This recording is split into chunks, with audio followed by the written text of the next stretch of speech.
સુરત લોકસભા બેઠક ઉપર ભાજપના ઉમેદવાર મુકેશ દલાલે વિજય મુહૂર્તમાં ઉમેદવારી ફોર્મ ભર્યું હતું। ખૂબ ઓછી સંખ્યામાં કાર્યકર્તાઓ સાથે ફોર્મ ભરવા પહોંચ્યા હતા। સુરત લોકસભા બેઠક ઉપર ભાજપના ઉમેદવાર મુકેશ દલાલે પદયાત્રા યોજીને વાજતે ગાજતે પોતાનું ઉમેદવારી પત્ર જિલ્લા કલેક્ટર સમક્ષ ભર્યું હતું।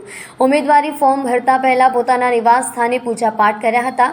મીડિયા સાથે વાતચીત કરતા ઉમેદવાર माता पिता ने याद करी भावुक थया हता। उम्मीदवारी करवा पहुंचेला मुकेश दलाल खूब ज ओછી संख्यामां कार्यकर्ताओं साथे फॉर्म भरवा पहुंच्या हता। मुकेश दलाले कह्युं के लोकसभानी चूंटणी माटे विधिवत रीते फॉर्म भरवा जई रह्यो छुं। विजय संकल्पनी रेलीमां आपणे जोयुं के सर्वे कार्यकर्ताओनी अथाग मेहनतना फळ स्वरूपे विजयोत्सव रूपी केसरियो माहोल सर्जायो हतो। आज सवारे पोताना निवास स्थाने पूजा पाठ करी अने माता पिताने याद करता भावुक थया हता।